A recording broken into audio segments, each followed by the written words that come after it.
Hello, history buffs, time travelers and scholars. Think life on the Oregon Trail was all adventure and wagon rides? Think again.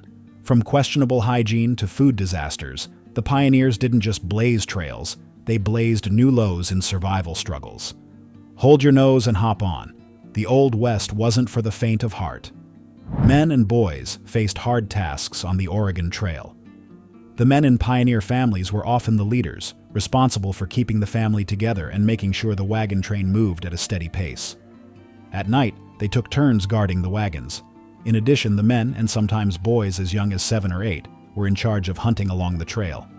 While families brought their own food supplies and some stops along the way offered food, much of it was boxed or canned goods. Bacon was the only meat most families brought with them, mainly for breakfast. For dinner, the men would hunt for rabbits or other animals to cook. They also hunted larger animals to store meat for later. In some cases, the pioneers only ate 2 meals a day, morning and evening, when they stopped for the night. Another task for the men and boys was gathering wood for campfires. Since bringing wood with them would add weight and take up space in the wagon, they had to gather it along the way. Teenage boys were also responsible for feeding the livestock and learning to drive the wagons. These tasks were crucial for keeping the family and wagon train moving forward on their long journey. The cost of the Louisiana Purchase. The Oregon Trail wasn't the only adventure tied to America's expansion. Enter the Louisiana Purchase. Signed on May 2, 1803, this deal doubled the size of the United States, giving it 828,000 square miles of land for just over $27 million. President Thomas Jefferson and his team couldn't believe they'd snagged territory bigger than Great Britain, France, and Germany combined. However, the deal wasn't perfect. The treaty didn't clearly define boundaries, leading to confusion and tensions that sparked another war with Great Britain. To figure out what this vast land had to offer, Jefferson sent Lewis and Clark on their famous expedition, hoping their discoveries would encourage settlers to move west into the unknown. If you're enjoying watching this video, don't forget to hit that like button and subscribe, because, unlike the pioneers, we're not leaving you behind. The real Lewis and Clark. In 1803, President Thomas Jefferson tasked Meriwether Lewis and William Clark with an ambitious mission: explore the vast Louisiana territory and figure out if Americans could live there. With a crew they called the Corps of Discovery, the duo began their epic journey in 1804, covering nearly 8,000 miles by 1806. From rivers to the Pacific Ocean, they mapped the land, recorded wildlife, noted the weather, and even gathered information about local tribes. Their efforts didn't just make them famous, they laid the groundwork for westward expansion. The Louisiana Purchase eventually gave rise to states like Missouri, Nebraska, and Louisiana, while also paving the way for the Oregon Trail and California settlements. Without Lewis and Clark's fearless trek, the dream of moving west might have stayed just that: a dream. The First Trailblazers, fur trappers, and mountain men.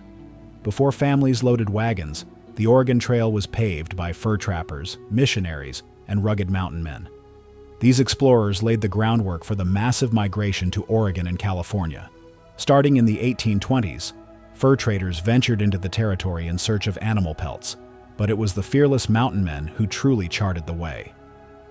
Legends like Jed Smith, Bill Sublett, and Jim Bridger carved paths through the wilderness, slowly piecing together what would become the Oregon Trail. They even discovered the South Pass, a critical gateway through the Rockies. These early adventurers braved the unknown so future settlers could follow their lead westward. The Oregon Trail, growing before the first wagon train. In the 1820s, supply stops began popping up along what would later become the Oregon Trail. Fort Vancouver on the Columbia River was one of the first major trading posts, while Independence, Missouri, established in 1827, became a key starting point for those heading west. By the early 1830s, a military expedition tested the trail, proving ox-drawn wagons could make the journey, though just barely. Missionaries soon followed, aiming to spread Christianity to Native Americans. In 1836, Eliza Spaulding and Narcissa Whitman became the first white women to cross the Rockies, proving that women and children could endure the trek. By the time the first wagon train departed in 1841, supply stops like Fort Hall and Fort Laramie had become essential lifelines for pioneers, helping them survive the grueling journey westward. Preparing for the Oregon Trail, a year of hard work.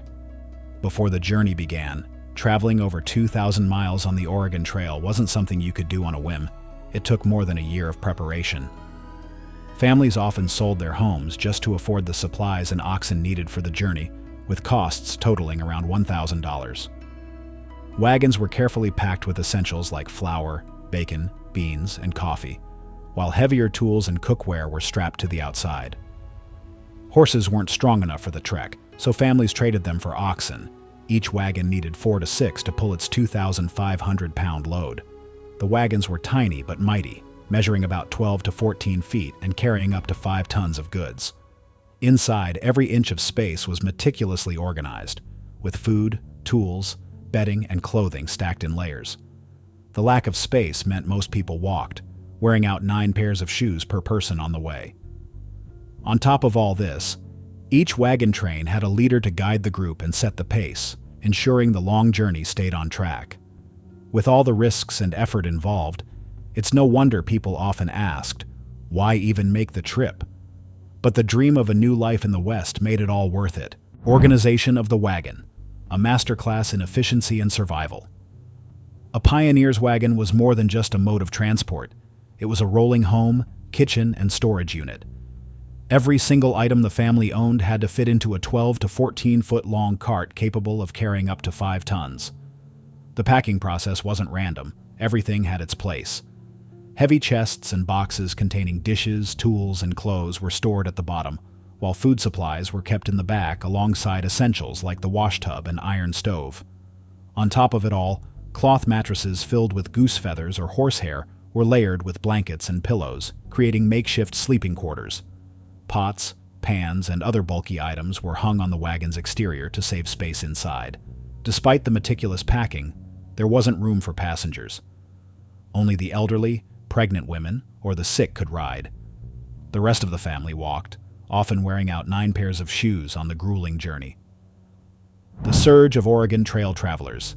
How Oregon fever caught fire. The Oregon Trail began its steady rise to fame in 1841, with the first wagon train carrying about 70 hopeful pioneers.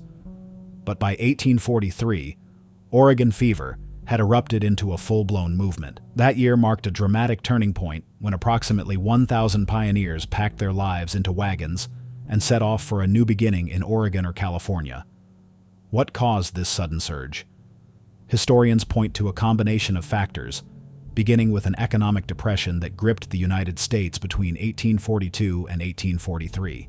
Hard times pushed many families to seek a fresh start, and Oregon was painted as a land of opportunity, thanks to fur traders, government-backed promotions, and missionary accounts. Another driving force was dissatisfaction with farmland in states like Ohio, Illinois, Kentucky, and Tennessee.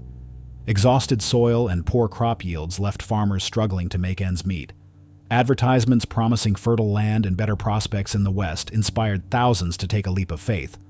For these pioneers, the trail represented not just a physical journey, but a chance to rewrite their futures.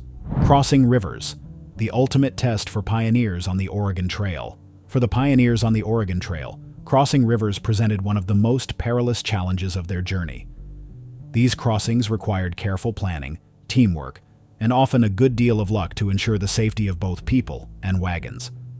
Before attempting to cross, pioneers scouted for the safest spot, usually where the river was shallowest and had the gentlest current.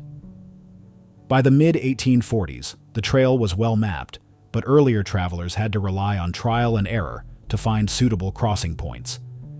Even at the shallowest points, the rivers were often over 4 feet deep, which posed a significant risk to both the oxen and the heavily loaded wagons.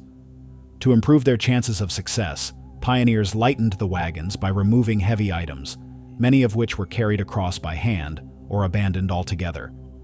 These abandoned items, nicknamed leverites, from the phrase "lever right there," were a common sight along the trail. Pioneers feared Native Americans, but many were actually friendly and helpful. Fear was one of the biggest feelings pioneers faced on the Oregon Trail, especially when it came to Native Americans. They had heard frightening stories about Native Americans attacking, killing men, or kidnapping women and children. Because of this, Pioneers were always on guard, expecting an attack at any time. At night, they would arrange their wagons in a circle, creating a safe area to protect themselves and their belongings. Another fear was that Native Americans might dig up the graves of loved ones who had died along the trail to take their clothing.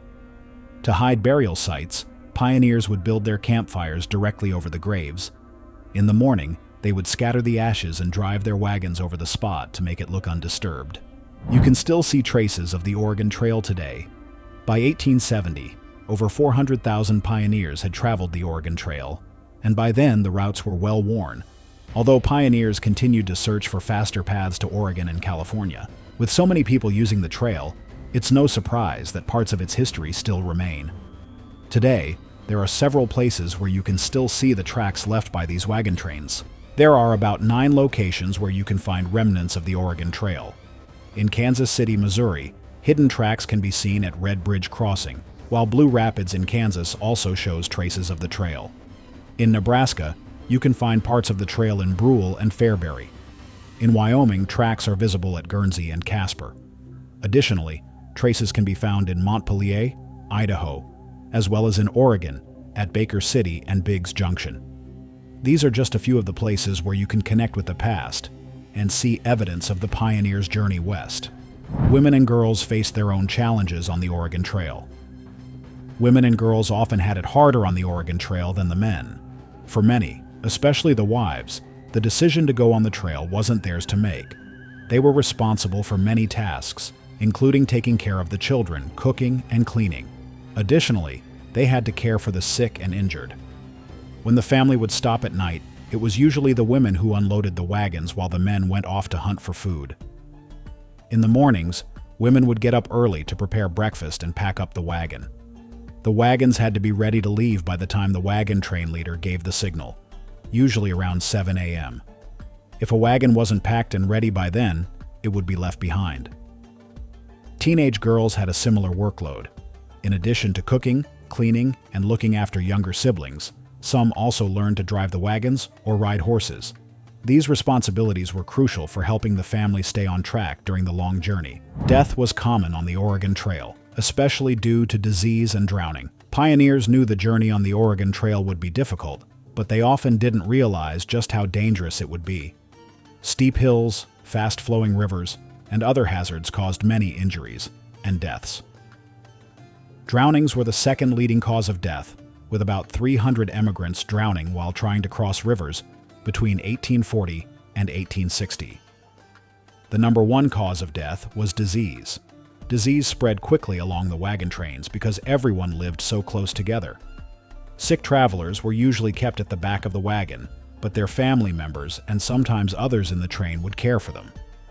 Cholera was one of the deadliest diseases, often spread through contaminated food or water from the rivers and ponds the pioneers relied on. Cholera's main symptoms were dehydration and diarrhea, and it could also cause seizures. With no doctors or medical supplies, many emigrants didn't survive their illnesses. Cholera could kill someone in just a few hours. Those who died on the trail were buried beside it. By the time the Oregon Trail closed in 1860, it's estimated that around 10,000 people had died, and there were about 10 graves for every mile of the trail. Thanks for joining us on this journey through the hardships of the Oregon Trail. If you found this interesting, don't forget to like and subscribe for more fascinating stories. See you in the next video.